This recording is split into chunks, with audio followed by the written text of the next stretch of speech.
राज्याचे उपमुख्यमंत्री अजित पवारांवरती बारामतीमध्ये शोकाकुल वातावरणामध्ये अंत्यसंस्कार करण्यात आले। विमान अपघातामध्ये बारामती इथे अजित पवारांचा काल मृत्यू झाला।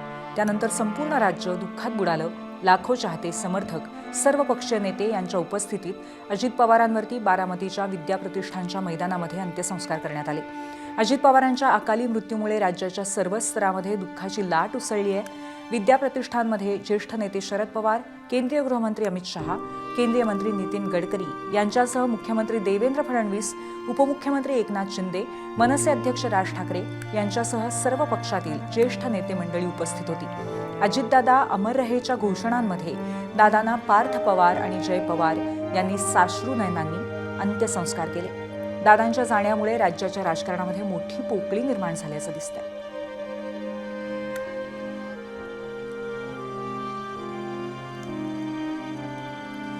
उपमुख्यमंत्री अजित पवारांना अखेरचा निरोप देण्यासाठी अभिनेता रितेश देशमुखांनाही उपस्थिती लावली।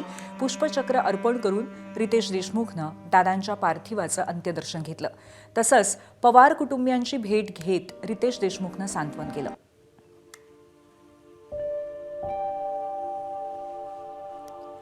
उपमुख्यमंत्री अजित पवारांना मुखाग्नी दिल्यानंतर त्यांच्यासोबत सतत सावलीप्रमाणे वावरणाऱ्या सुरक्षा रक्षकांनाही भावना अनावर झाल्या।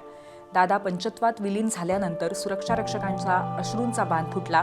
चितेजवळच रडणारे अजितदादांचे पीए आणि सुरक्षा रक्षकांना पाहून जय पवारांनी त्यांचं सांत्वन केलं।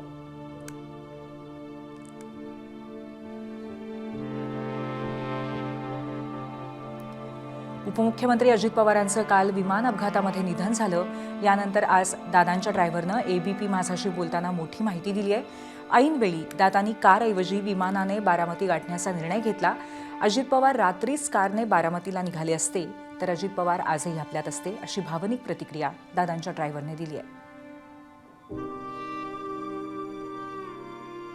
बाहेरून निघाल गाडी आमची तयारच होती, 6 बॅगा वगैरे टाकून गाडी तयार होती की निघायचं म्हणून आपण, पण तिथे प्रोग्राम चेंज केला आणि दुसरी बाय प्लेन निघाले। आणि सकाळी 7:30ला मी तिथं होतो, त्या गाडीत बसले, दादा गेले, मला म्हणले तू पुण्याला ये, आणि 8, 8:15, 8:30ला तर हे कळलं असं झालं म्हणून। कसं कळलं तुम्हाला? काय धक्का बसला? धक्का बसला म्हणजे न सांगण्यासारखंच आहे ते, असा धक्का बसला तो। मला कोणतरी सांगितलं, मला विश्वास बसला नाही की असं झालं म्हणून, आणि मला विचारलं माझं तू बॅगा कपडे हे काय असेल ते सगळं ते विचारलं, काय केलं का नाही तू सगळं, आणि पुण्याला पण मला म्हणले होते। अजित पवारांच्या अपघातानंतर मुख्यमंत्र्यांचं केंद्रीय नागरी उड्डाण मंत्र्यांना पत्र लिहून अपघाताची चौकशी करण्याची मागणी केली होती। तसंच भविष्यामध्ये असे अपघात होऊ नयेत यासाठी पावलं उचलण्याची मागणी देवेंद्र फडणवीसांनी नायडू यांच्याकडे केली होती। फडणवीसांच्या पत्राची दखल राममोहन नायडू यांनी घेतली आणि त्यांच्या पत्राला उत्तर दिलंय। चौकशी अहवाल येताच उपाययोजना करणार असल्याचं राममोहन नायडू यांनी फडणवीसांना पत्रात उत्तर लिहून दिलेलं आहे। विमान अपघाताच्या चौकशीचा अहवाल राज्य सरकारला देणार असल्याचं राममोहन नायडू यांनी म्हटलंय।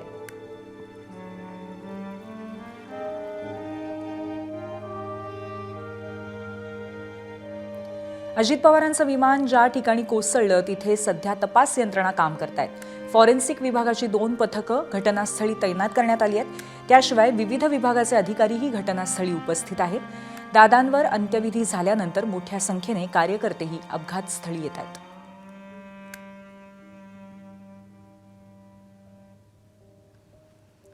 बारामतीतल्या विमान अपघाताच्या चौकशीला आता वेग आलाय। विमानातील ब्लॅक बॉक्स म्हणजेच FDR आणि CVR मधील रेकॉर्डिंग काढण्याची प्रक्रिया सुरू आहे। प्राथमिक तपासामध्ये अपघाताच्या काही मिनिटांआधी पायलट जोरात ओरडल्याचीही माहिती आहे। चुकीच्या ठिकाणी लँडिंग होत असल्याची जाणीव अपघाताच्या काही सेकंदाआधी पायलटला झाल्याचा अंदाज व्यक्त केला जातोय। मात्र ATCला कोणताही मेडे कॉल देण्यात आल्या नसल्याचीही महत्त्वाची माहिती तपासातून पुढे आली आहे।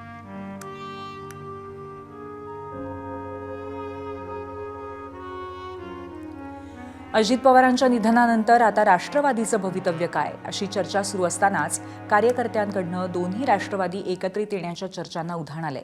दोन्ही पक्षांनी एकत्र यावं यासाठी नेत्यांमध्येही चर्चा सुरू असतानाच आता एकेकाळचे अजित पवारांचे सहकारी आणि शरद पवारांसोबत असलेले अंकुश काकडे यांनी अजित पवारांची अखेरची इच्छा बोलून दाखवली आहे। दोन्ही राष्ट्रवादी एकत्र यावा यासाठी अजित पवार प्रयत्न करत होते, तसंच त्याबाबत अजित पवारांनी माझ्याशी चर्चा सुद्धा केली होती, अशी माहिती अंकुश काकडेंनी एबीपी माझाशी संवाद साधताना बोलून दाखवली।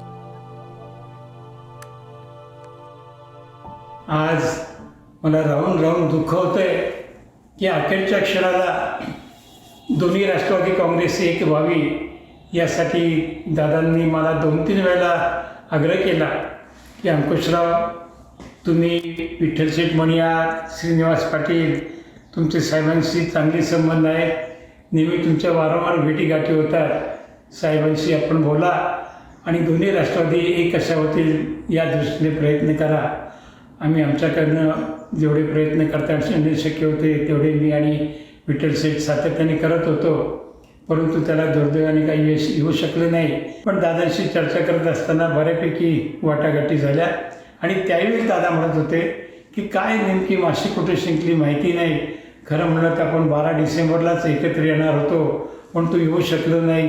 ठीक आहे, निवडणुकीनंतर आपण निश्चितच एकत्र येऊया, अशा पद्धतीचं त्यांचं बोलणं देखील झालं होतं.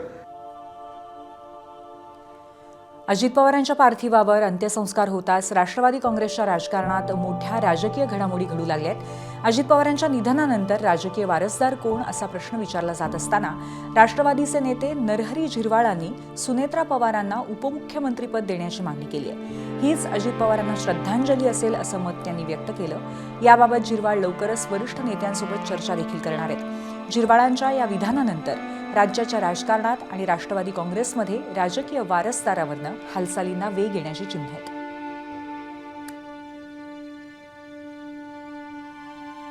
सुनीताताईंना उपमुख्यमंत्रीपद मिळावं अशी देखील अशीच मग पहिल्यांदा मी तेच सांगितलं का सुनीत्राताईंना तुम्हाला काय वाटतं? करावं. एक दादांना एक श्रद्धांजली होईल. दादांचा वारसा पुढं चालू राहील, पवार कुटुंबाचा वारसा चालू राहील. दादांचा पुढचा वारसा कोण चालवणार या संदर्भात सध्या चर्चा चालू आहे. आपण एक वरिष्ठ नेते आहात, अनुभवी नेते आहात, काय वाटतं आपल्याला की आता हा वारसा कोणी चालवणार? तर वहिनींना पुन्हा कुठंतरी त्या ठिकाणी मिनिस्ट्रीमध्ये आणावं अशी जनतेची अगदी प्रामाणिक इच्छा आहे. त्या पद्धतीनं वरिष्ठांबरोबर बसून ती चर्चा करून तसा निर्णय घ्यायला विनंती करू. अजित पवारांच्या जाण्यानं मोठं नुकसान झालंय, मात्र आता सुनेत्रा पवार यांनी पुढे यावं, सूत्र हाती घ्यावी आणि आमच्या सर्व कार्यकर्त्यांना सांभाळावं अशी इच्छा राष्ट्रवादीचे नेते प्रमोद हिंदुराव यांनी व्यक्त केली आहे. प्रमोद हिंदुराव हे अजित पवारांचे विश्वासू आणि निकटवर्तीय होते.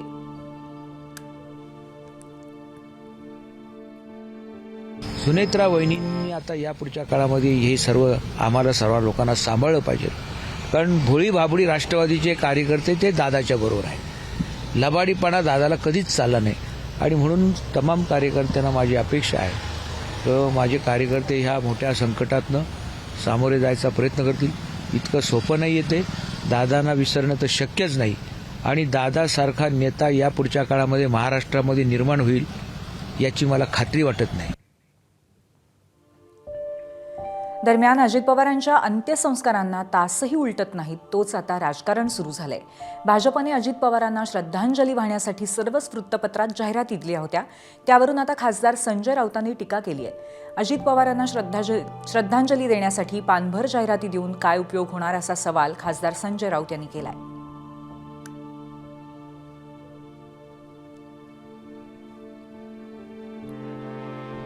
बारामतीमध्ये काल झालेल्या विमान अपघातात उपमुख्यमंत्री अजित पवारांचं निधन झालं. यानंतर आता अजित पवारांचा AI संदेश व्हायरल होतोय. लोकांनी मला काम करणारा माणूस म्हटलं, हीच माझ्या आयुष्याची पोचपावती अशा आशयाचा अजितदादांच्या आवाजातील AI व्हिडिओ सोशल मीडियावरती व्हायरल झालाय.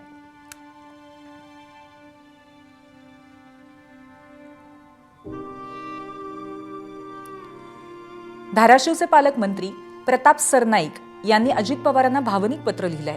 तुम्ही आमच्यात नाहीत हे मान्य करायला मन तयार नाही. मागील 30 ते 35 वर्ष तुम्ही माझ्या जीवनाचा अविभाज्य भाग होतात म्हणत प्रताप सरनाईकांनी अनेक जुने आठवणी ताज्या केल्या.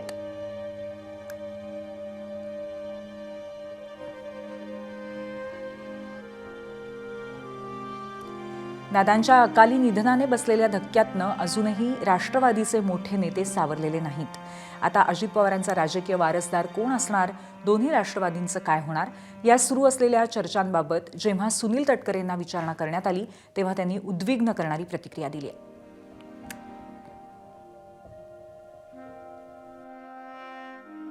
सर, एकंदरीतच ज्या पद्धतीची परिस्थिती घडली त्यानंतर या सगळ्याची परिस्थिती आलेली आहेत.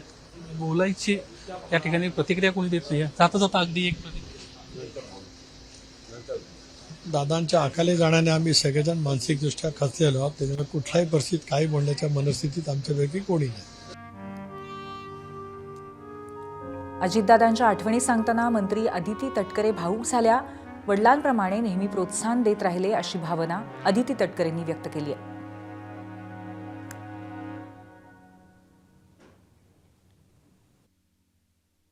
त्यांनी नेहमीच आम्हा सगळ्यांना पाठबळ दिलं, आधार दिला.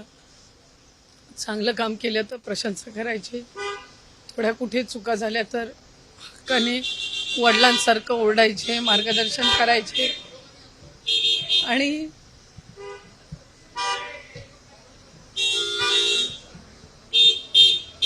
एक दिवस असा गेला नाही की दादांचं नाव तोंडातून निघालं नसेल.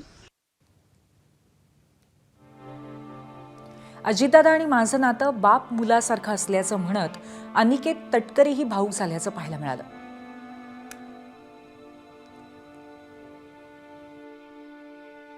खरं तर दादा नाहीत याच्यावर अजून विश्वास बसत नाही.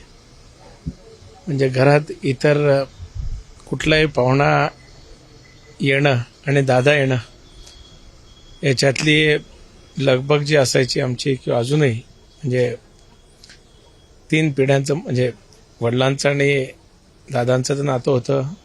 माझं आणि दादांचं नातं म्हणजे मुलाप्रमाणेच माझं होतं. आणि माझ्या मुलांचं सुद्धा नातं तितकंच दादांच्या सोबतचं अगदीच कौटुंबिक राहिलं. दादा आले म्हटल्यावर मुलं शाळा टाकून घरी थांबायची. पण आज दादा नाहीत. एक मोठी पोकळीक निश्चितच आम्हाला जाणवणार आहे. काय बोलावं हे सुचत नाही. राष्ट्रवादीचे आमदार अनिल पाटील अजितदादांच्या आठवणीमध्ये भावूक झाल्याचं पाहायला मिळालं. आता आम्ही कुणाकडे बघायचं असं म्हणत अनिल पाटील माध्यमांना प्रतिक्रिया देताना धाय मोकलून रडले.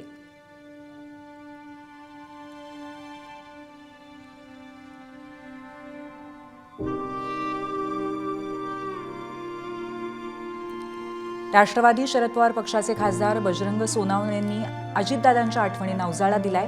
मी पोरका झालो, आमचा जिल्हा पोरका झाला, महाराष्ट्र पोरका झाला अशी भावनिक प्रतिक्रिया त्यांनी दिली आहे. तसंच अजित पवारांमुळेच आपण खासदार झालो अशा भावना सोनावणेंनी व्यक्त केल्या.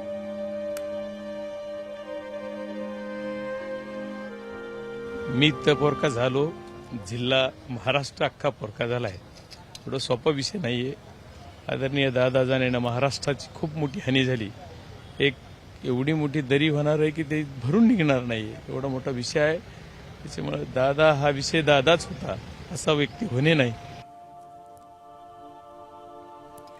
राष्ट्रवादीचे नेते झीशान सिद्दीकी यांनी सुद्धा अजितदादांच्या निधनानंतर भावनिक प्रतिक्रिया दिली आहे. माझ्या वडिलांच्या निधनानंतर हा मला दुसरा धक्का असल्याचं झीशान सिद्दीकींनी म्हटलंय. तसंच वडील गेल्यानंतर जय पार्थप्रमाणे तू माझी जबाबदारी असणार असं अजित पवार म्हणाले होते अशी आठवणही झीशान सिद्दीकींनी सांगितली.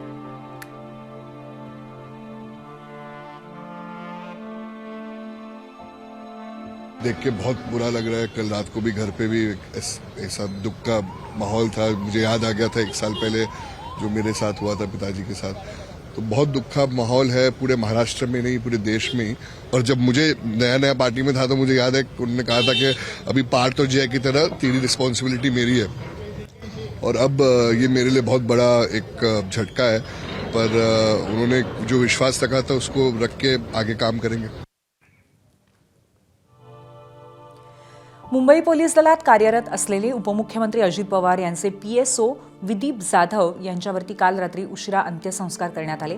साताऱ्यातील फलटणजवळच्या त्यांच्या मूळ गाव तरडगाव इथे त्यांच्यावरती अंत्यसंस्कार करण्यात आले. पोलिसांनी सलामी देऊन त्यांना अखेरचा निरोप दिला. बारामती इथे झालेल्या विमान दुर्घटनेमध्ये अजित पवारांसोबत विदीप जाधव प्रवास करत होते.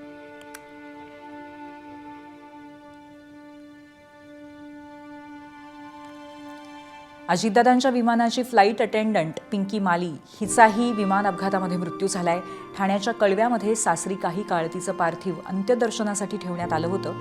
यावेळी पिंकी यांचे कुटुंबीय नातेवाईकांच्या डोळ्यामध्ये अश्रू पाहायला मिळत होते.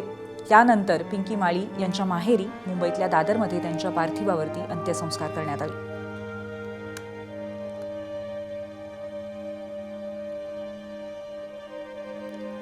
महाराष्ट्रातले हजारो समर्थक अजितदादांना अखेरची श्रद्धांजली वाहण्यासाठी बारामतीत पोहोचले. असं असताना अजित पवारांचं काम जिथून चालतं त्या मंत्रालयातील अधिकारी आणि कर्मचाऱ्यांनी अजितदादांना भावपूर्ण श्रद्धांजली अर्पण केली. वक्तशील, बोलण्यात कडक पण तितकाच मिश्किल असलेला अजितदादांचा स्वभाव त्यांना श्रद्धांजली वाहताना मंत्रालयातील कर्मचाऱ्यांची एकच गर्दीही पाहायला मिळाली.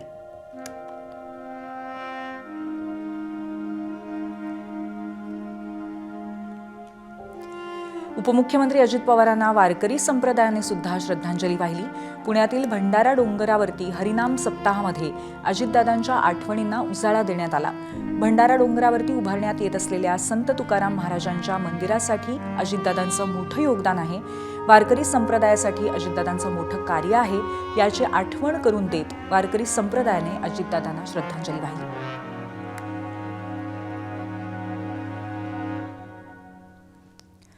पुण्यातील लक्ष्मी रस्ता इथे श्रीमंत दगडूशेठ हलवाई गणपती मंदिर ट्रस्टकडनं अजित पवारांना श्रद्धांजली वाहण्यात आली आहे. पुरोगामी असलेले दादा गणेशोत्सव जोमात साजरा करायचे. ज्या ठिकाणी श्रीमंत दगडूशेठ गणपती बाप्पा विराजमान होतात त्या ठिकाणी मोठं बॅनर लावून आणि अजित पवारांचा फोटो ठेवून श्रद्धांजली वाहण्यात आली आहे.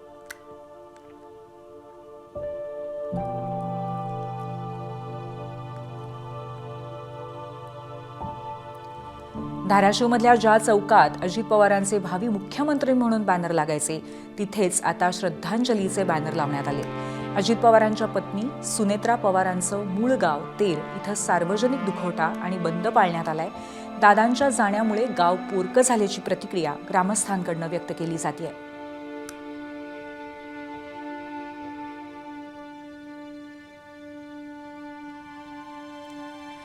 विमान अपघातामध्ये निधन झालेले उपमुख्यमंत्री अजित पवार यांना रांगोळीच्या माध्यमातून श्रद्धांजली वाहण्यात आली.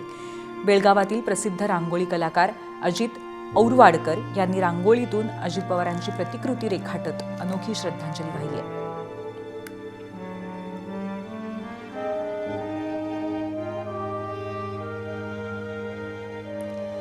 पुण्यातल्या व्यापारी संघटनांनी लक्ष्मी रोड बंद ठेवून अजित पवारांना श्रद्धांजली वाहिली आहे. व्यापारी संघटनांसाठी पवारांनी मोठं कार्य केलं आणि त्यांच्या जाण्यानं व्यापाऱ्यांचं मोठं नुकसान झाल्याची भावना व्यापाऱ्यांमध्ये आहे. त्यामुळे एरवी गजबजलेला लक्ष्मी रोड सुद्धा अजित पवारांच्या जाण्यामुळे शांत झालेला पाहायला मिळाला.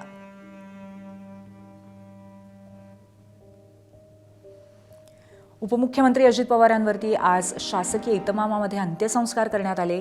अजित पवारांना श्रद्धांजली म्हणून राज्यातील अनेक शहरांमध्ये व्यापाऱ्यांनी बंद पाळला.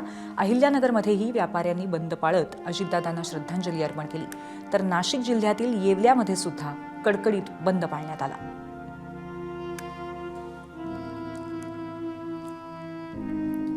नाशिकच्या लासलगाव इथे उपमुख्यमंत्री अजित पवारांच्या निधनानंतर शोकसभा आयोजित करण्यात आली होती. यावेळी विविध सामाजिक राजकीय संघटनांसह अनेक नागरिकांनी मोठ्या संख्येने उपस्थिती लावली आणि दादांना श्रद्धांजली अर्पण केली. शोक व्यक्त करण्यासाठी शहरातील व्यापारी आणि व्यावसायिकांनी आपली आस्थापना बंद ठेवल्या होत्या.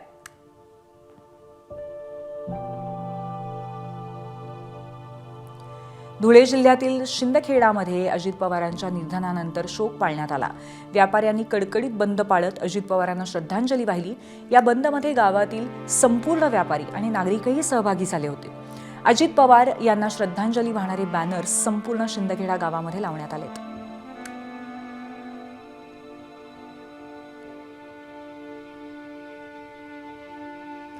अजित पवारांच्या निधनामुळे यवतमाळच्या ढाणकी शहरामध्ये शोकाकुल वातावरण पाहायला मिळतंय. आपल्या लाडक्या नेत्याला श्रद्धांजली अर्पण करण्यासाठी शहरात सर्वपक्षीय शोकसभेचं आयोजन करण्यात आलं. यावेळी प्रतिष्ठित नागरिक, शासकीय कर्मचारी आणि विद्यार्थ्यांची अलोट गर्दी होती. व्यापारी महासंघाचे अध्यक्ष अनिल येरावारांनी पुकारलेल्या आवाहनानुसार शहरातील सर्व प्रतिष्ठानं कडकडीत बंद ठेवून व्यापाऱ्यांनी दादांना भावपूर्ण मानवंदना दिली. एबीपी माझा, उघडा डोळे बघा नीट.